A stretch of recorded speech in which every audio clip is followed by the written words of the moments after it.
A quick fix to an innate problem that has been around for your entire life and is probably part of your neurology.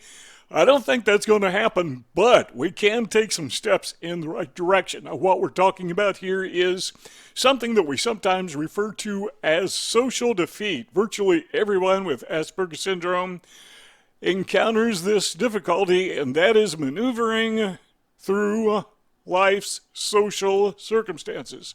So here are some things that we can do that will help us. And this is based, by the way, on my life's experience. Pushing 70 years old, I've been around a while, learned a thing or two, trying to share with you some of those things that I've learned. But number one is this: think of your self-doubts as challenges rather than obstacles. Well, first of all, where do you get these self-doubts? Why is it that people with Asperger syndrome tend to doubt themselves? Well, it's based upon experience, right? So go back to your earliest days when you had your first social encounters. Probably that was, I'm talking about with strangers, maybe with family members, but most likely with strangers. And that would take you back probably to, I don't know, did you go to kindergarten, preschool, whatever? And that was when you first discovered that you and other people were not quite the same. So, beginning at that point and moving forward, you realized that you were facing some challenges, some deficits that other people did not face. So what do you do with those? Okay, here you are some decades later. Many years later, what do? You still have those same self-doubts. You still have those same social deficits. Well, what we do is we take those and we don't look at them as obstacles, something that is blocking us, but we look at them as something to overcome. We look at those as challenges. All right, this is something that's difficult for me, we say to ourselves. Doing something as simple as small talk or making eye contact, very, very challenging. Other people think, oh, come on, that's silly. Anybody can say hello. Anybody can engage in small talk. Anybody can make eye contact. What's the big deal? They don't know. They haven't been there. They have no idea. It's something that people with Asperger syndrome, and it seems like only people with autism fully can understand. But what we do need to understand is these are not insurmountable. No, I don't think they're going to go away. Again, this is not an easy fix, but what we have to do is begin with this point, my opinion. We need to view these not as something that is insurmountable. These are not blockages. These are not things that are in the way and can never be moved. These are not mountains, but they're still obstacles. But let's think of them as something that can be a challenge, something that can be overcome. Now, once we start with that attitude, okay, so we can overcome them. Not that they're never going to be there again, but at least we can deal with them. Okay, what's next? Well, number two is this. We need to learn to, and this may seem kind of strange, but number two is we need to learn to fail on purpose. Intentionally, willfully fail on purpose. Why? Because the best thing you can do to learn, my opinion, my experience, is to fail. I could probably think of 1,000 examples of this. Have you ever tried, I don't know, have you ever tried putting on clothes just to see how they looked? And you said, nah, that doesn't look right. Well, you just failed on purpose. You weren't really expecting the first time you put on a new shirt or whatever, new jacket.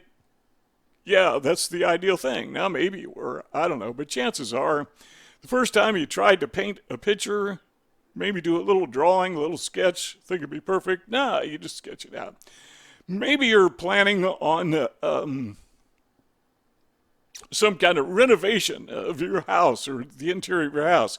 So you take out a notepaper, a notepad, and you sketch out how you want your living room to look, where the furniture's going to be maybe. And okay, you're just trying, and it's not going to be perfect the first time, right? So what are you doing? Well, what you're doing is you are failing on purpose. And if we don't do that, if we don't try to fail on purpose, then we're never going to learn from our failures, because failures serve a purpose. They show us what doesn't look right. We try it, that doesn't look right, scrap it, go on to the next thing. And you try it over and over and over again. Now, go back to when you were in school. First time you were given a math test, math lesson, I should say. Did you get everything right the very first time? Well, of course not. You had to go through that learning process of failure. Failure is the learning process. Number 3 is this, okay? We need to now succeed on purpose. So now we know what doesn't work. Let's find out what does work. We do that simply by setting reachable goals. I could think again of 1,001 different examples for this. But probably one of the easiest things I could think of, somebody needs to lose weight. What is the simplest goal that you could possibly achieve if you're trying to lose weight? Well, maybe lose 1 pound, right? Anybody could do that.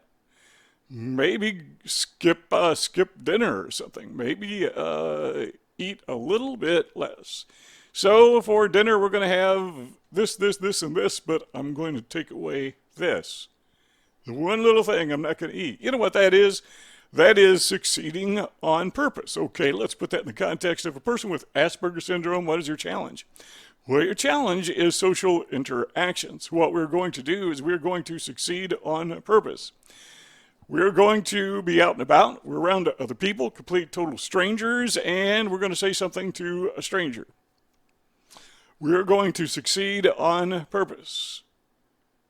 Just the very fact that you speak to somebody is success.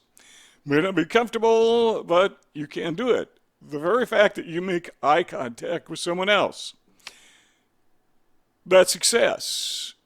That doesn't mean you stare them down forever. It doesn't mean you have a long conversation. What we're talking about is having one small success upon which we can build. Now, I've talked about this before, but one of the things that I like to do to help me make eye contact is don't make eye contact, but instead, look for the color of the person's eye. They don't know what you're doing. They think you're making eye contact.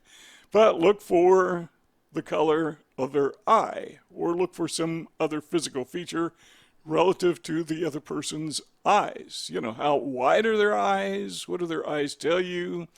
Are their pupils dilated? You know, you're asking yourself these questions. Well, what you're doing is you are succeeding on purpose. You're setting a tiny little goal that is not difficult to accomplish. And then once you reach that goal, you succeed on purpose, then you can move on to the next goal. So we channel experience to build confidence. So every time we win, succeed, every time we overcome an obstacle, every time we use one of those little tricks, one of those little hacks, what happens is we have a little more confidence. Now, are we ever going to be neurotypicals? I don't think so. I don't even want to be a neurotypical, but what I want to do is ultimately I want to be at that point where I can navigate through life among neurotypicals with as little frustration as possible. Number 4 is this. Now, this is kind of odd, but stop and think about this. Give yourself advice as if you were someone else. So imagine that you were you. Okay, you don't have to imagine that. You're already doing it. But then imagine that you are someone else talking to you. Okay, you're someone else. What advice do you have to give to you? Well, that might be a little different than the advice that you would give to yourself, right? So you're imagining there's somebody just exactly like you. You can do it in this way. Someone who is just exactly like you has the problems that you have. What would you advise that person?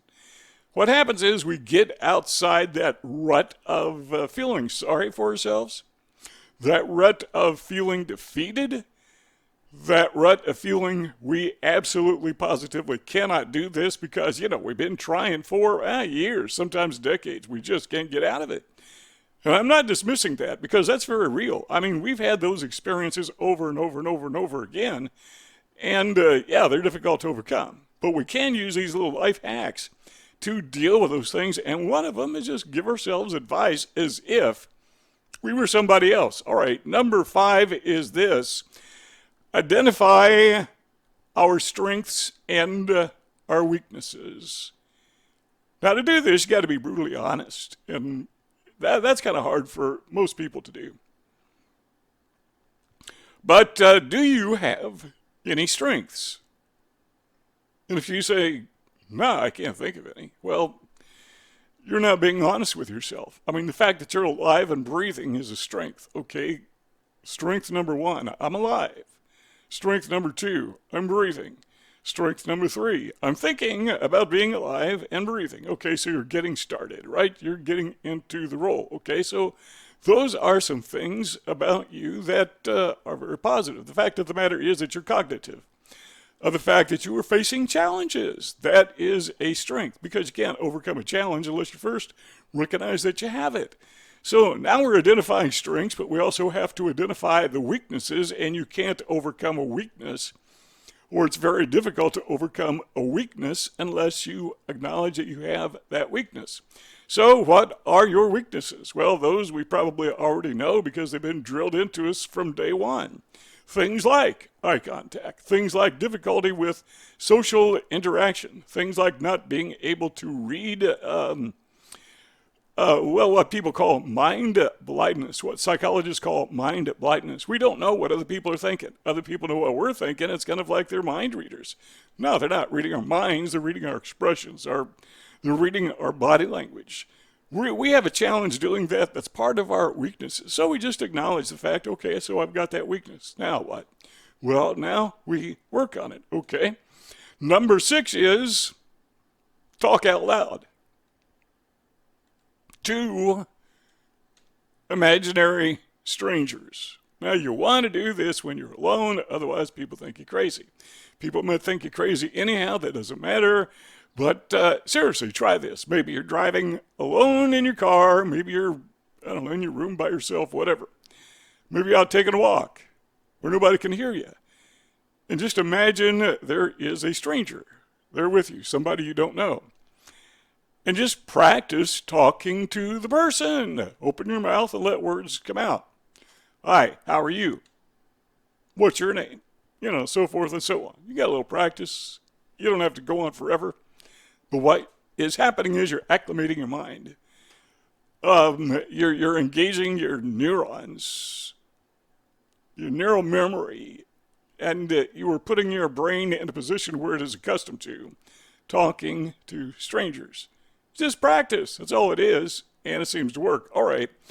Then, number 7 is you talk out loud to real strangers. We've talked about this in other presentations. But how hard is it to talk to a perfect stranger? Well, if you're not an Aspie, it's not that hard at all, right? Most people who don't have Asperger syndrome, people who are neurotypical, they generally don't talk to complete strangers, not because they're afraid to or because they can't. It's because they just don't want to. They don't have a reason to. They think it's kind of weird. You don't just walk up and talk to strangers, but sometimes it's okay to do that. For example, let's say you stop at a store and you want to talk to the clerk, or maybe you see somebody in the aisle, say, hey, how you doing, or excuse me, whatever.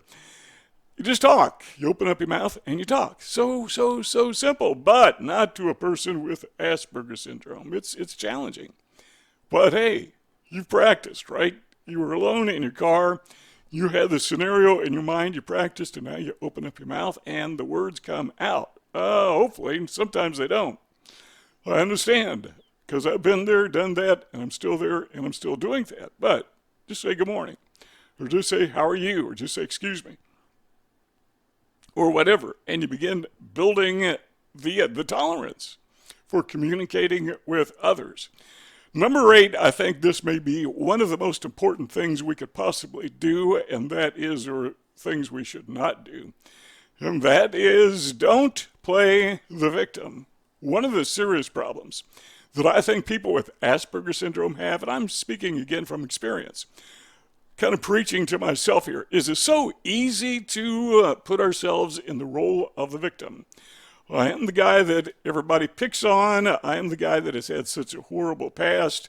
I am the person, we're speaking to ourselves that went through that process of bullying when we were kids, that we have been rejected all of our lives. Hey, some of that's actually true.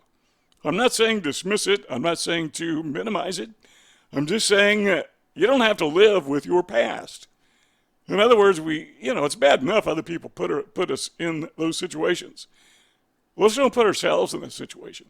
What we need to do is go back and once again think of those self-doubts. Remember, number one, think of those self-doubts as challenges. Those are things not to block us, but to overcome. So please, please, please stop playing the victim. Stop thinking, well, because I am an Aspie, because I have Asperger syndrome, because I am autistic, that I am necessarily a failure at life, and everyone should feel sorry for me. Well, good luck with that, but it's not going to get you very far. So why would you even do that? Well, it kind of feels good, right? Kind of self-soothing to pity ourselves. Well, I guess a little bit of that, we do need to face reality because some of those bad experiences in the past were very real. We can't deny them. But then we don't have to dwell on them either. We need to get up at some point, brush ourselves off, and hey, get tackled again. Just keep on going. If you see those two rectangles on the screen and you want to keep our conversation going, all you got to do is click on one of those two rectangles and we keep on talking together. But if not, thanks for stopping by and we will see you all next time.